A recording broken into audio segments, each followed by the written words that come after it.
म्हटलं अरे जर समजा काही ठरलं तर पत्रकार परिषद घेईन, भाषण करीन, येऊन सांगेन की बाबा असं असं अशाच्या गोष्टी ठरल्या आहेत. मग त्यांच्या लक्षात आलं की आता अमित शहाच्या भेटीनंतर काय होत नाहीये, पुढे काही मिळत नाही आपल्याला. मग आपण तो एपिसोड कसा पुढे न्यायचा, मला असे वाटतेचा. मग राज ठाकरे शिंदेच्या शिवसेनेचे प्रमुख होणार. अरे मूर्खांनो, मला जर व्हायचं असतं तेव्हाच नसतो झालो.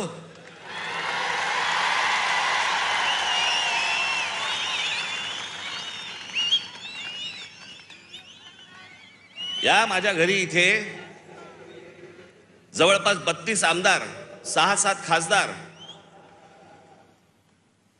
आपण एकत्र बाहेर पडू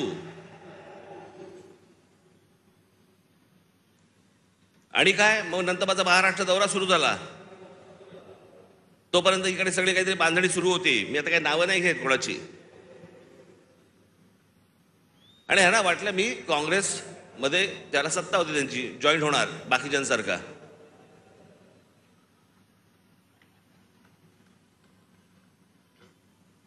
मी त्याला पहिल्यांदाच सांगितलं, म्हटलं मला पक्ष फोडून कुठचीही गोष्ट करायची नाही.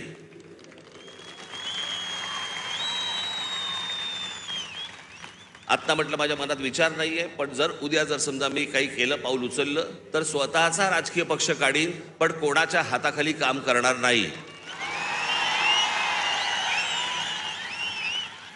ही गोष्ट मी माझ्या मनाशी मी खुणगाटच बांधलेली होती. माननीय बाळासाहेब ठाकरे यांच्याशिवाय मी कोणाच्याही हाताखाली काम करणार नाही.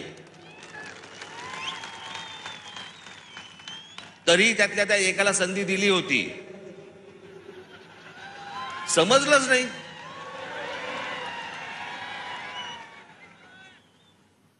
जाऊन दे, पण तो झाला भूतकाळ.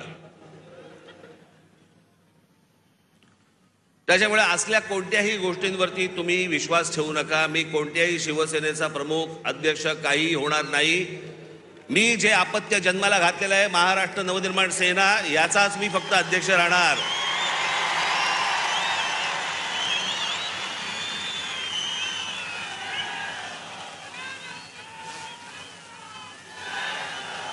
तुमच्या सगळ्यांच्या विश्वासावरती हा जो पक्ष आजपर्यंत उभा केलेला आहे, त्याला 18 वर्ष झालेली आहेत. ही असली गोष्ट माझ्या मनाला शिवत देखील नाही. पण काही नाही, मी आपला हसत होतो,